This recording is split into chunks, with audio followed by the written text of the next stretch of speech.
Lecture पे। तो आज के लेक्चर है डीएनए और मौरूसियत या डीएनए एंड हेरिडिटी। यानी कि अब हम देखना शुरू करेंगे कि जो हमारा पहले सवाल शुरू में था कि बच्चों की शक्लें माँ बहन भाइयों से, माँ बाप से ये क्यों मिलती हैं।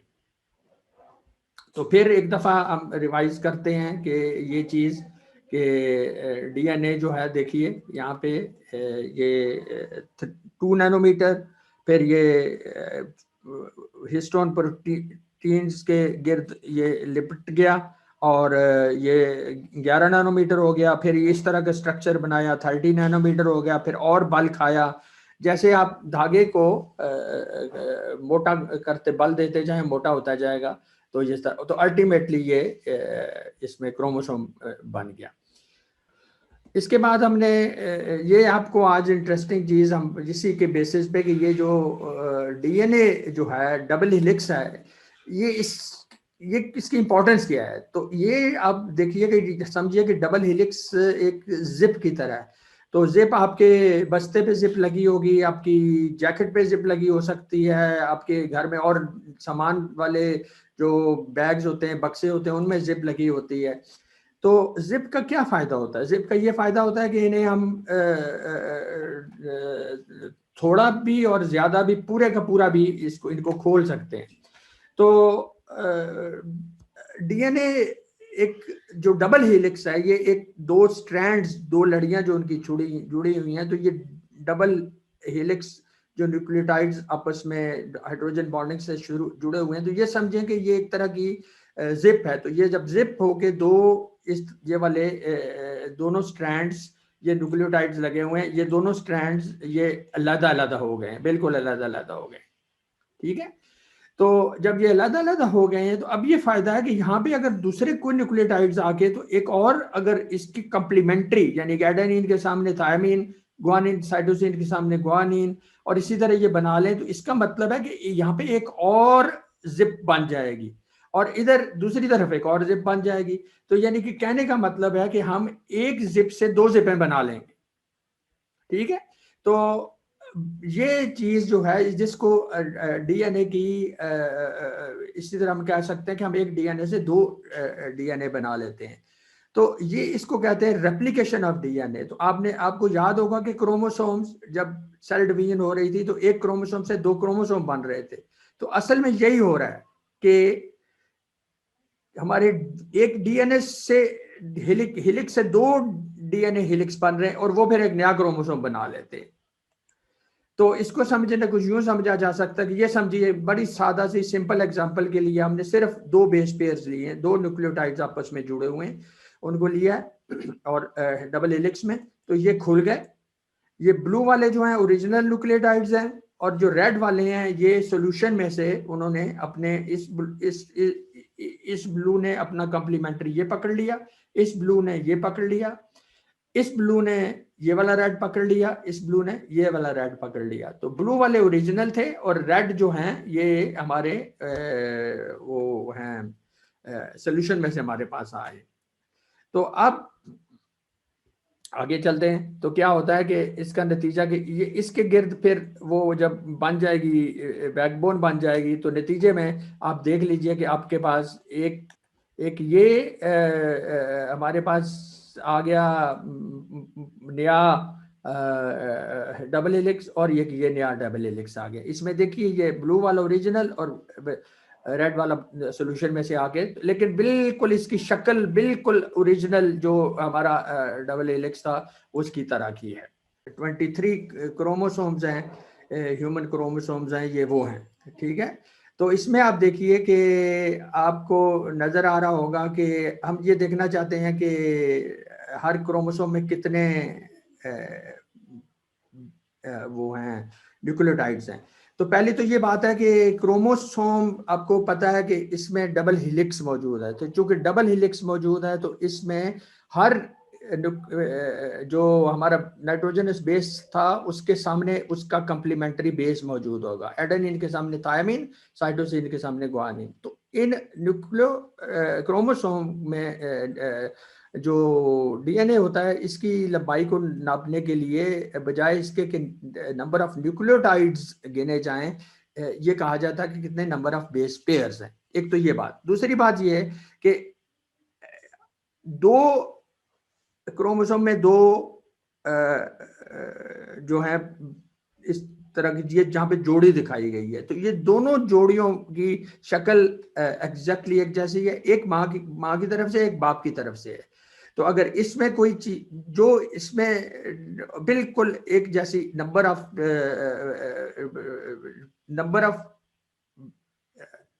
बेस पेयर्स इसमें और नंबर ऑफ बेस पेयर्स इसमें बराबर होंगे। तो इसलिए जब हम कहते हैं कि क्रोमोसोम में कितने बेस पेयर्स हैं, तो आया इसमें गिन लें या इसमें गिन लें, लेकिन आपस में थोड़ा बहुत फर्क होगा, वो अभी हम बाद में बताएंगे। तो अभी अगले चार्ट में हम आपको दिखाते हैं कि कितने यहाँ से आपको लग रहा होगा कि सबसे ज्यादा गालिबन नंबर 1 में होंगे और सबसे कम ये देखिए अब 21 और 22 में आपस में थोड़ा सा मेरा ख्याल है झगड़ा है, लेकिन मुझे लग रहा है कि 21 जो है वो शायद सबसे छोटा है, सबसे कम इसमें होंगे। तो ये हम टेबल देखते हैं। इस टेबल में आप देखिए ये आपके इधर लेफ्ट कॉलम में तीन टुकड़ों में ये टेबल तकसीम है। लेफ्ट कॉलम में क्रोमोसोम नंबर लिखा हुआ है और राइट कॉलम में बेस पेयर्स लिखे हुए हैं। तो देखिए नंबर 1 में तकरीबन 250 मिलियन बेस पेयर्स है और उससे आगे थोड़े से कम है, 243 हैं।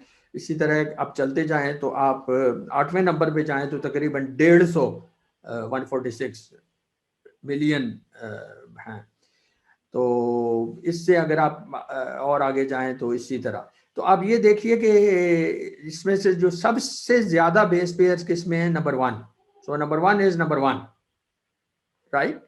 और सबसे कम वही देखिए 21 में 48 मिलियन। और दूसरी बात यह है कि 21 और 22 में कोई ख़ास फ़र्क नहीं है तकरीबन।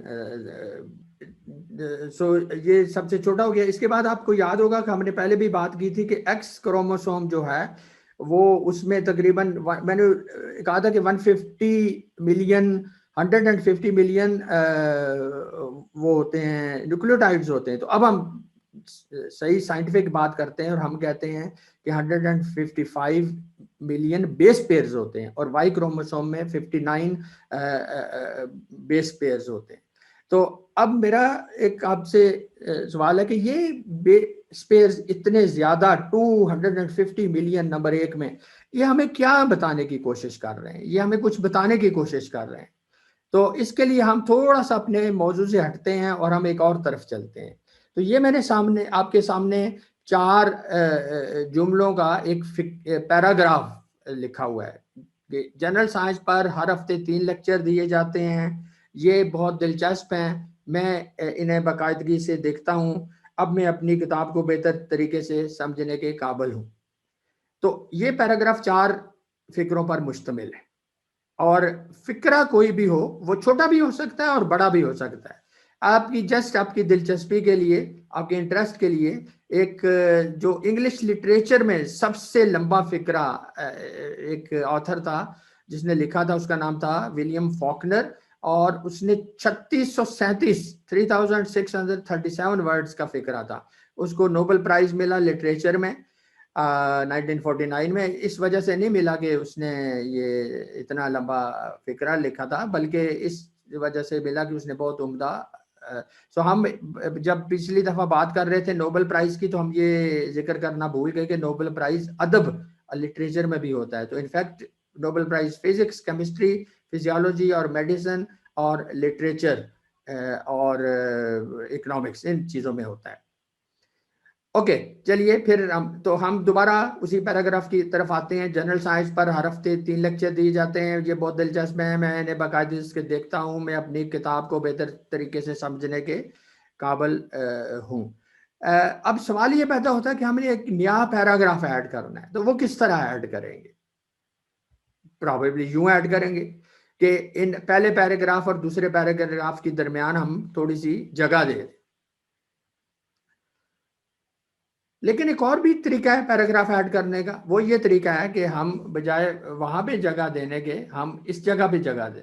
इस यहाँ पे हम पैराग्राफ शुरू करने का दूसरा तरीका है कि यहाँ पे हम जगह ना दें बल्कि यहाँ पे जगह दें। लेकिन एक और भी तरीका है पैराग्राफ शुरू करने का, वो ये है कि हम ये पूरा पैराग्राफ जनरल साइंस पर हर हफ्ते 3 लेक्चर दिए जाते हैं, बहुत दिलचस्प बाकायदगी मैं अपनी किताब कि हम बजाय इसके कि हम जहाँ पे कोई फासला दें इन लाइनों के दरमियान, लाइनों के दरमियान फासला दें या यहाँ पे शुरू में फासला दें, हम क्या करते हैं कि हम यहाँ पे ये ब्रैकेट में मोटा यहाँ पे करके लिख देते हैं कि नया पैरा, कि यहाँ से नया पैरा शुरू हो रहा है। तो इस तरीके से हम नया पैरा पैरा एक 100 पैरे हैं किसी चैप्टर में तो वो कर सकते हैं। और फिर हम अगर नया चैप्टर शुरू करना हो तो बजाय अगले सफ़े पे जाके नया चैप्टर शुरू करें, हम इसको इस तरीके से पूरे के पूरे एक हम कहते हैं कि नया पैराग्राफ इस तरह से शुरू करते हैं। इसी तरीके से बगैर रुके हम कई चैप्टर बल्कि पूरी किताब लिखी जा सकती है। तो आप की इसकी मैं बड़ी अच्छी सी मिसाल आपको ये देना चाहता हूँ कि आप ये देखिए कि सूरह बकरा कुरान मजीद में 286 आयते हैं इसमें।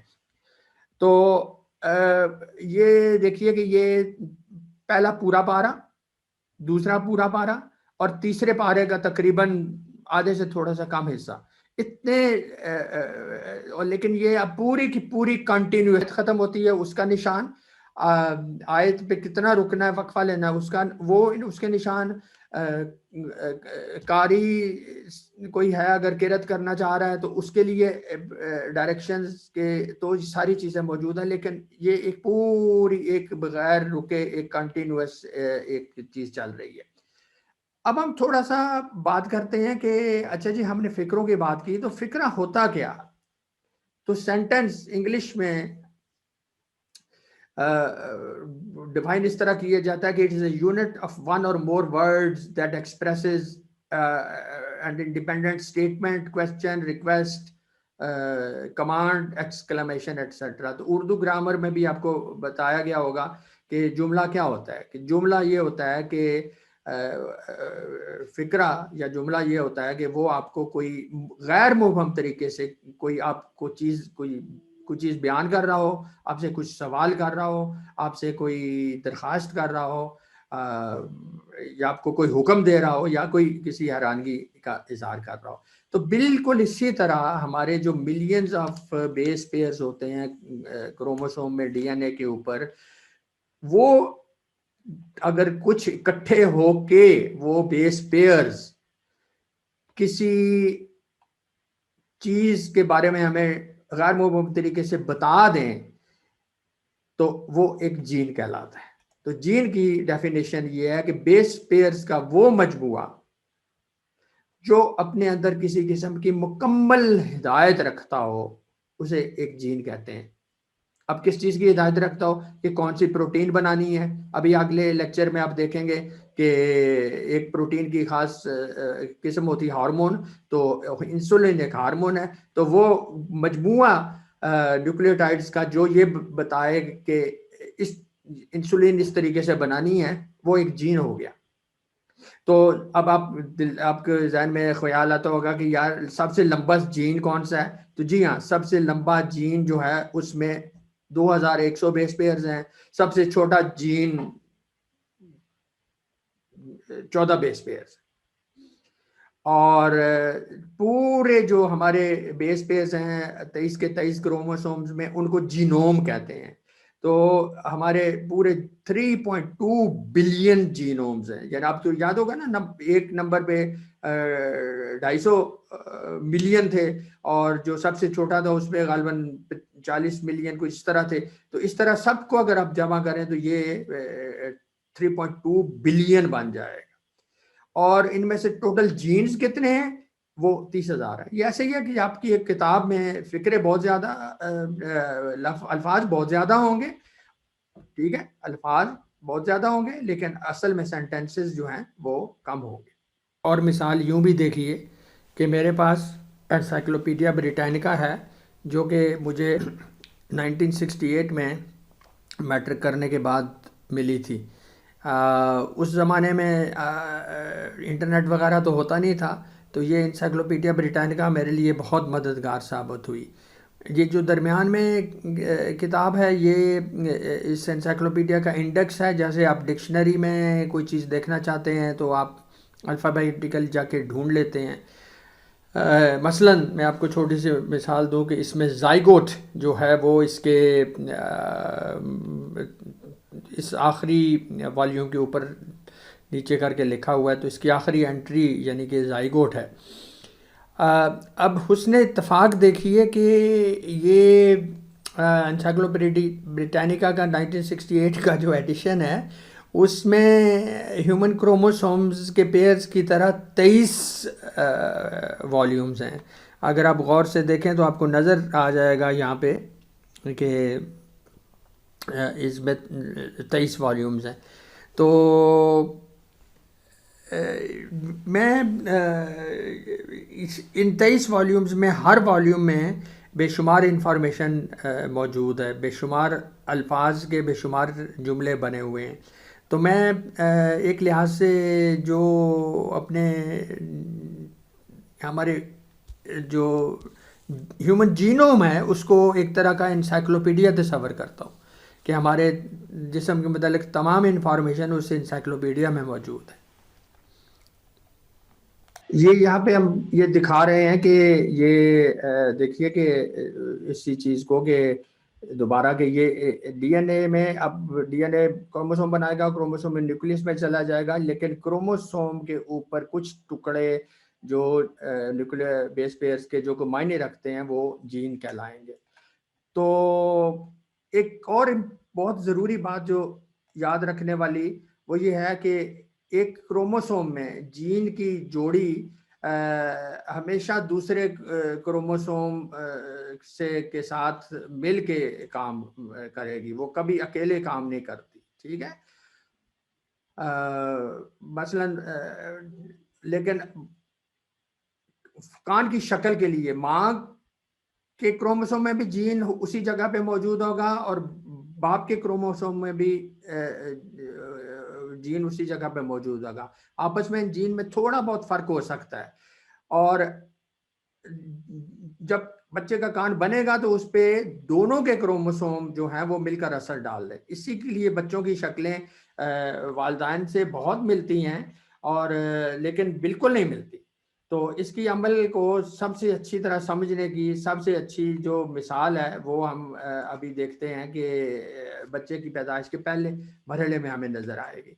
तो इसमें क्या होता है, इसमें ये देखिए कि आपको याद होगा कि हमने मियोसिस में बताया था कि माँ के जो एग होगा, ओवम होगा, उसमें 23 क्रोमोसोम्स होंगे और बाप के जो स्पर्म होंगे उसमें भी 23 क्रोमोसोम्स होंगे। ठीक है। तो अब हो क्या रहा है जरा देखते जाइए। हो ये रहा है कि माँ में हमने कहा था कि फीमेल में सिर्फ एक्स एक्स क्रोमोसोम्स होते हैं और मेल में एक्स और वाई क्रोमोसोम्स होते हैं।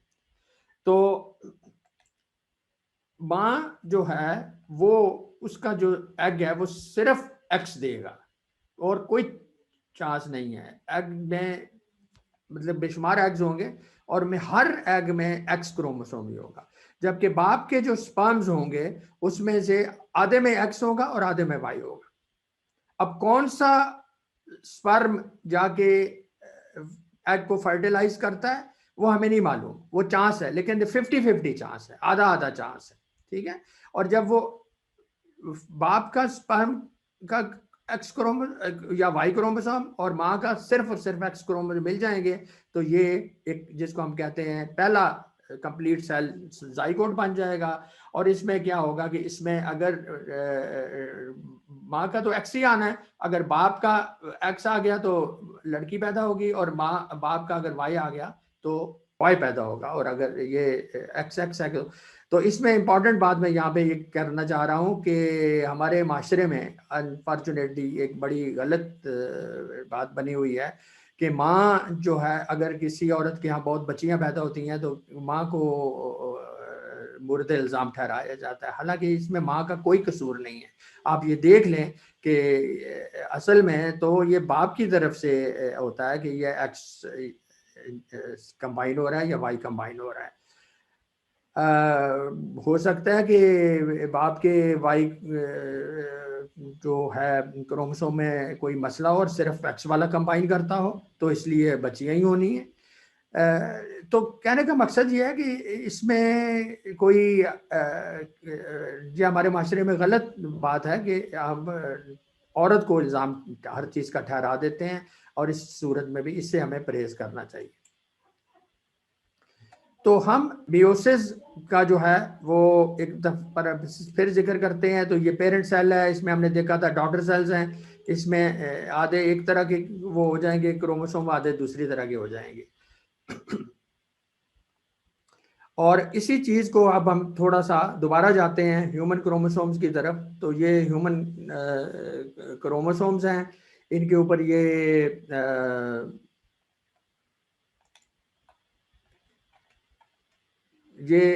फीमेल के लिए आप देख रहे हैं एक्स डबल एक्स है और मेल के लिए एक्स वाई है। तो अगर अब हम जरा बाप की मेल की देखते हैं कि मेयोसिस में क्या होगा, तो इसमें ये देख लीजिए आपके आधे सेल्स जो होंगे यानी कि स्पर्म के, वो उसमें एक्स होगा और आधे में वाई होगा। ठीक है, अब हम माँ की तरफ जाते हैं तो माँ की हम देखते हैं कि आधे जो हैं वो नहीं होंगे उस तरह, बल्कि सारों में वाई होगा। तो इसमें क्या हम देख रहे हैं, हम देख रहे हैं कि माँ की तरफ से सब एक्स एक्स एक्स एक्स होंगे। तो ये अगर हम इसको जरा एक दफा और तरीके से देख लें कि माँ की तरफ से एक्स एक्स एक्स एक्स को और चांस ही कोई नहीं है, और बाप की तरफ से एक्स एक्स और वाई वाई। औरत के जो क्रोमोसोम है उसमें सब में एक्स ही होगा, और बाप के जो क्रोमोसोम्स है उसमें आधों में एक्स होगा और आधों में वाई होगा। अब अगर ये वाला एक्स इस एक्स से मिल सकता है, इस एक्स से मिल सकता है, या इस वाई से मिल सकता है, इस वाई से मिल सकता है, तो ये चार जो हैं X X X X X X X Y X Y, और फिर ये भी अगला अगला एक्स भी इसी तरह चार से मिलेगा।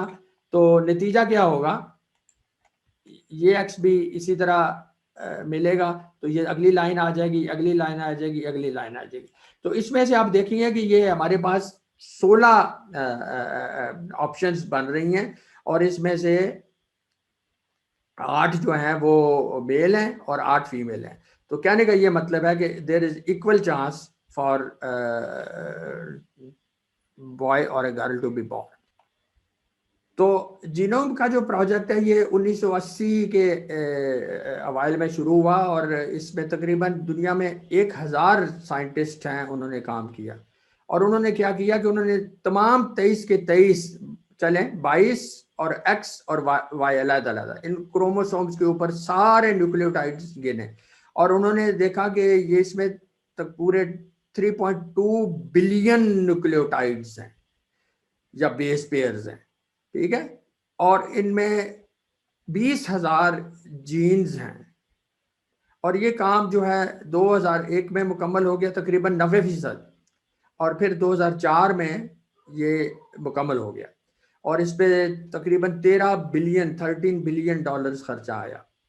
और जाहिर है इस इतने इंपॉर्टेंट काम पे 3 लोगों को नोबेल प्राइज मिला। तो उन लोगों के नाम ये हैं, जॉन सुल्स्टन, सिडनी ब्रेनर और रॉबर्ट हॉर्वेट्स।